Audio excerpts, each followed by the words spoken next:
തിരുവിതാംകൂർ ദേവസ്വം ബോർഡിൻ്റെ ബാനറിൽ കേരള സർക്കാർ സംഘടിപ്പിക്കുന്ന ആഗോള അയ്യപ്പ സംഗമം വമ്പിച്ച വിജയമായി തീരും എന്ന കാര്യത്തിൽ ഇനി യാതൊരു സംശയത്തിനും അവകാശമില്ല. ഈ സംഗമവുമായിട്ട് സഹകരിക്കുന്നതിന് വിരോധമില്ല എന്ന് നായർ സമുദായ ഉടമസ്ഥൻ ജി സുകുമാരൻ നായർ വ്യക്തമാക്കി. സംഗമം തീർച്ചയായിട്ടും വിജയിപ്പിക്കണം, അത് ഓരോ ഇടവൻ്റെ ഉത്തരവാദിത്തമാണ് എന്ന് ബഹുമാനപ്പെട്ട SNDP യോഗം ജനറൽ സെക്രട്ടറി വീരശ്രീ വെള്ളാപ്പള്ളി നടേശനും വ്യക്തമാക്കി. ഇനിയിപ്പോൾ ധീവരസഭ, വിശ്വകർമ്മ സഭ, ഗണക മഹാസഭ, യോഗക്ഷേമ സഭ, ഇങ്ങനെ ചില സഭകളുടെ അഭിപ്രായ പ്രകടനമാണ് വരാൻ ബാക്കിയുള്ളത്. അവരുമൊക്കെ പിന്തുണയ്ക്കാതെ അവിടെ പോകാനാണ്. അങ്ങനെ കേരളത്തിലെ എല്ലാ ഹിന്ദു സമുദായ സംഘടനകളുടെയും വമ്പിച്ച പിന്തുണ, അകമഴിഞ്ഞ പിന്തുണ എന്ന് തന്നെ പറയാം, ഈ സംഗമത്തിന് ലഭിക്കും. ഇവരുടെയൊക്കെ പ്രതിനിധികൾ പമ്പയിൽ വന്ന് രാവിലെ മുതൽ വൈകുന്നേരം വരെ ഈ പരിപാടി കാണുകയും കേൾക്കുകയും അതുമായിട്ട് സർവാത്മന സഹകരിക്കുകയും ചെയ്യും എന്ന കാര്യത്തിൽ യാതൊരു സംശയവും എനിക്കില്ല.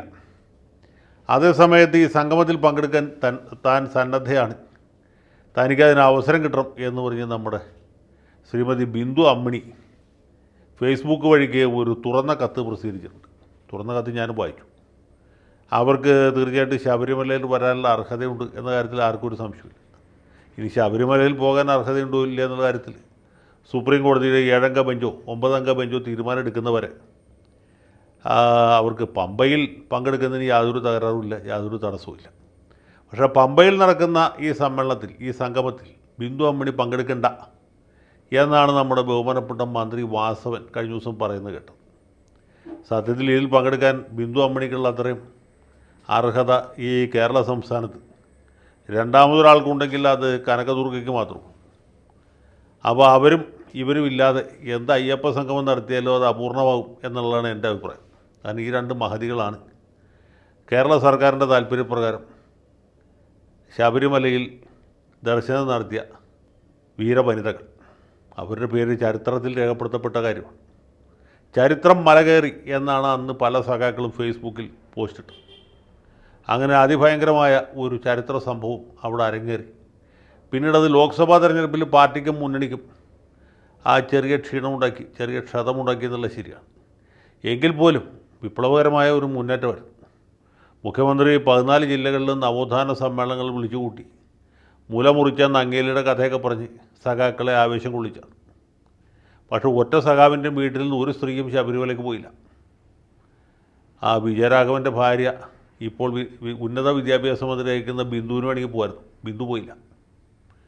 CS സുജാതയ്ക്ക് പോകാമായിരുന്നു, മുൻ MP, അവർ പോയില്ല. മാർക്സിസ്റ്റ് പാർട്ടി തന്നെ MLA-മാരുടെ എത്രയോ യുവതികളുണ്ട്. നമ്മുടെ കായംകുളം MLA-ക്ക് വേണമെങ്കിൽ പോകായിരുന്നു, അവർ പോയില്ല. ഈ ശബരിമല അയ്യപ്പൻ്റെ കല്യാണം നടത്തിയ സ്വരാജിന് സ്വന്തം ഭാര്യ സരിതയെ വേണമെങ്കിൽ ശബരിമലയ്ക്ക് അയക്കാമായിരുന്നു, ഈ ആചാര ലംഘനത്തിന് അല്ലെങ്കിൽ നവോത്ഥാന സന്ദേശം അവിടെ എത്തിക്കാൻ വേണ്ടിയിട്ട്. ഈ സഖാക്കളെല്ലാവരും തന്നെ നിരീശ്വരവാദികളാണെങ്കിൽ അവരുടെ ഭാര്യമാരും കുട്ടികളൊക്കെ സ്വാഭാവികമായിട്ട് ദൈവവിശ്വാസികളായിരിക്കും. അപ്പോൾ ഇങ്ങനെ ഈശ്വരവിശ്വാസികളായ, അയ്യപ്പ വിശ്വാസികളായ ഈ സ്ത്രീകളെ ആരെയും തന്നെ ശബരിമലയിലേക്ക് വിടാനായിട്ട് ഒരൊറ്റ സഖാവ് പോലും കൂട്ടാക്കിയില്ല. അപ്പോൾ സഖാക്കളല്ലാത്ത 2 വനിതകളാണ് പോയത്. ഒന്ന് കനകദുർഗയും മറ്റത് ബിന്ദു. ഈ 2 പേരും വിജയകരമായിട്ട് സന്നിധാനത്തിലെത്തി അയ്യപ്പനെ ദർശിച്ചു, സായുജ്യം അടച്ച് തിരിച്ചു വന്നതിന് ശേഷം മുഖ്യമന്ത്രി വലിയ ഒരു നേട്ടം കൈവരിച്ച പോലെ ഇന്ത്യക്കാരൻ ബഹിരാകാശത്ത് പോയി, അല്ലെങ്കിൽ എവറസ്റ്റ് കൊടുമുടി കയറി എന്നൊക്കെ പറയുന്ന പോലെ വലിയ വിജയവും ഉന്മാദത്തോടുകൂടി 2 സ്ത്രീകൾ കയറിയല്ലോ, ഇനിയും ഒരുപാട് പേർ കയറാൻ തയ്യാറായിട്ട് നിൽപ്പുണ്ട് എന്ന് പറഞ്ഞു. അപ്പോൾ ഈ 2 വനിതകൾ കയറി കഴിഞ്ഞപ്പോൾ വെള്ളാപ്പള്ളി നടേശൻ പറഞ്ഞ് ഞങ്ങളുടെ സമുദായത്തിൽ നിന്ന് ആരും കയറിയില്ല, അതുകൊണ്ട് ഇവിടെ ആചാര ലംഘനമില്ല എന്നാണ്.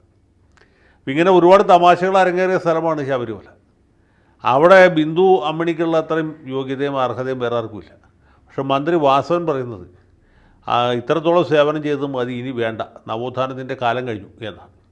ദേവസ്വം ബോർഡ് പ്രസിഡന്റ് പറയുന്നതാണെങ്കിൽ നേരത്തെ സുപ്രീം കോടതി കൊടുത്ത സത്യവാങ്മൂലം പിൻവലിക്കാനോ അല്ലെങ്കിൽ അത് തിരുത്തി പുതിയൊരു സത്യവാങ്മൂലം ഫയൽ ചെയ്യാനോ ദേവസ്വം ബോർഡ് തയ്യാറാണ്. ഇതിൽ നിന്ന് ഞങ്ങളെ പിന്തിരിപ്പിക്കരുത്, ശബരിമലയിൽ ആചാര ലംഘനം നടത്താൻ ഞങ്ങൾ ആരും സമ്മതിക്കുകയില്ല എന്നാണ്. PS പ്രശാന്തിന് അത് പറയാം. പാവം പത്മകുമാർ ഇത് പറയാൻ ശ്രമിച്ചപ്പോഴാണ് പിണറായി വിജയൻ കണ്ണൂരിട്ടി അദ്ദേഹത്തെ ഭീഷണിപ്പെടുത്തിയത്. ഇത് തന്നെയാണ് കടകംപള്ളി സുരേന്ദ്രനും മറ്റൊരു വിധത്തിൽ പറയാൻ ശ്രമിച്ചത്. പക്ഷേ മുഖ്യനെ കണ്ടപ്പോൾ കടകംപള്ളിക്ക് മൂത്രശങ്കയുണ്ടായി. പിന്നെ പുള്ളി ഒരു അക്ഷരം വേണ്ടിയില്ല. അങ്ങനെയാണ് ആ വലിയൊരു നവോത്ഥാനം ഈ നാട്ടിൽ അരങ്ങേറിയത്, വിജയിച്ചത്. അപ്പോൾ ഇങ്ങനെ ഒരു സംഭവം ഇവിടെ നടക്കുമ്പോൾ നമ്മുടെ നാട്ടിലെ സാംസ്കാരിക നായകന്മാരൊക്കെ പണ്ട് ലിംഗസമത്വത്തിന് വേണ്ടി ഫേസ്ബുക്ക് വഴിക്ക് തള്ളിയവരാണ്.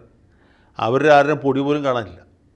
ബിന്ദു അമ്മണിക്ക് ഐക്യദാർഢ്യം പ്രഖ്യാപിക്കാൻ ഒരൊറ്റ സാംസ്കാരിക നായകനുമില്ല. അശോകൻ ചെരുവിലുമില്ല, സച്ചിദാനന്ദനുമില്ല, KN കുഞ്ഞാമ്മദ് പോലുമില്ല, PK പോക്കറുമില്ല, പുരോഗമന കലാസാഹിത്യ സമിതിയുമില്ല. ഇവരൊക്കെ എവിടെ പോയി നമുക്കറിയില്ല. കാശിക്ക് പോയോ, രാമേശ്വരത്ത് പോയോ, അതിന് ഓണാഘോഷം നേരത്തെ തുടങ്ങിയോ എന്നറിയില്ല. ഏതായാലും ഇങ്ങനെ ഒരു സന്നിഗ്ധാവസ്ഥയിലാണ് കേരള സംസ്ഥാനം നിൽക്കുന്നത്. അത് മന്ത്രി വാസവൻ ഈ അയ്യപ്പ സംഗമത്തിൽ പങ്കെടുക്കുന്നതിന് പുതിയൊരു കണ്ടീഷൻ വെച്ചിരിക്കുകയാണ്. ഞാൻ സത്യത്തിൽ പങ്കെടുക്കാമെന്ന് വിചാരിച്ചാണ്. അപ്പോൾ വാസവൻ്റെ പുതിയ കണ്ടീഷൻ വന്നു. വാസവൻ പറയുന്നതനുസരിച്ച് ശബരിമലയിൽ പോകുന്ന ആളുകൾക്ക് മാത്രമേ അയ്യപ്പ സംഗമത്തിൽ പങ്കെടുക്കാൻ യോഗ്യതയുള്ളൂ. അതിന് 2 കണ്ടീഷനാണ് വെച്ചിട്ടുള്ളത്.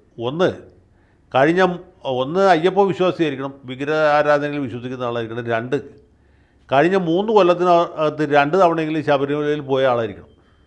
അപ്പോൾ ബിന്ദു അമ്മണിക്ക് പോകാൻ പറ്റില്ല. ബിന്ദു അമ്മണി ആകെ ഒരു പ്രാവശ്യം പോയുള്ളൂ. കഴിഞ്ഞ 3 കൊല്ലത്തിനിടയിൽ 2 തവണ പോയിരിക്കണം. അപ്പോൾ എനിക്ക് പോകാൻ പറ്റില്ല. ഞാൻ കഴിഞ്ഞ 3 കൊല്ലത്തിനിടയ്ക്കല്ല, കഴിഞ്ഞ എത്രയോ കൊല്ലത്തിനിടയ്ക്ക് 60 കൊല്ലത്തിനകത്ത് ഒരു തവണ പോലും ശബരിമലയിൽ പോകാത്ത ആളാണ്. അപ്പോൾ ഇങ്ങനെയുള്ള വ്യവസ്ഥകൾ ഉണ്ടാക്കുന്നത് തികച്ചും തെറ്റാണ്, നീതി നിഷേധമാണ്, നിയമവിരുദ്ധമാണ്. അമേരിക്കയിൽ പണ്ട് ഈ ജിം ദ ക്രോ ലോസ് എന്ന് പറഞ്ഞൊരു സാധനം ഉണ്ടായിരുന്നു.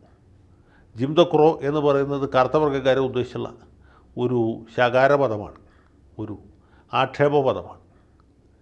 കറുത്ത വർഗ്ഗക്കാർ അഥവാ ഇപ്പോൾ ആഫ്രിക്കൻ അമേരിക്കൻസ് എന്ന് പറഞ്ഞ വിഭാഗത്തിൽപ്പെട്ട ആളുകൾ, അവർക്ക് 14, 15, 16 ഭേദഗതികൾ വഴിക്ക് പൗരത്വം കൊടുത്തു, സിവിൽ റൈറ്റ്സ് കൊടുത്തു, പൊളിറ്റിക്കൽ റൈറ്റ്സ് കൊടുത്തു, വോട്ടവകാശം വരെ കൊടുത്തു. പക്ഷേ ഈ വോട്ടവകാശം തടയാൻ വേണ്ടിയിട്ട് സംസ്ഥാനങ്ങൾ, പ്രത്യേകിച്ച് ഈ കറുത്ത വർഗ്ഗക്കാർ ധാരാളമുള്ള തെക്കൻ സംസ്ഥാനങ്ങൾ, അവർ പുതിയ നിയമനിർമ്മാണങ്ങളുണ്ടാക്കി.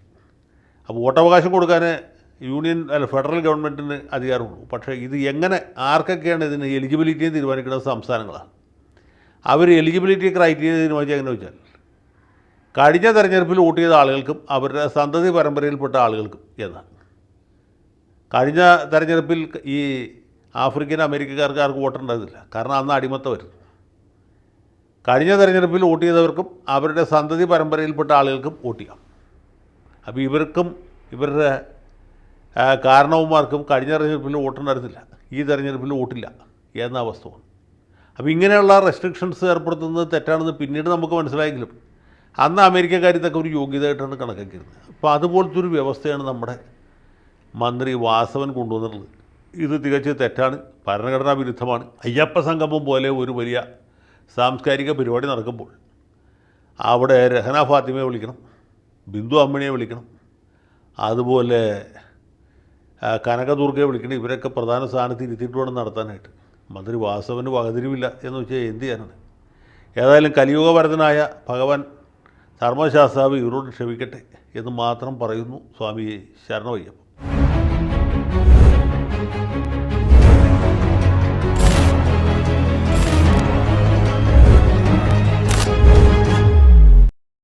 കൂടുതൽ വാർത്തകളും വിശേഷങ്ങളും നിങ്ങളിലേക്ക് എത്താൻ ABC മലയാളം സബ്സ്ക്രൈബ് ചെയ്യുക, ബെൽ ബട്ടണും അമർത്തുക.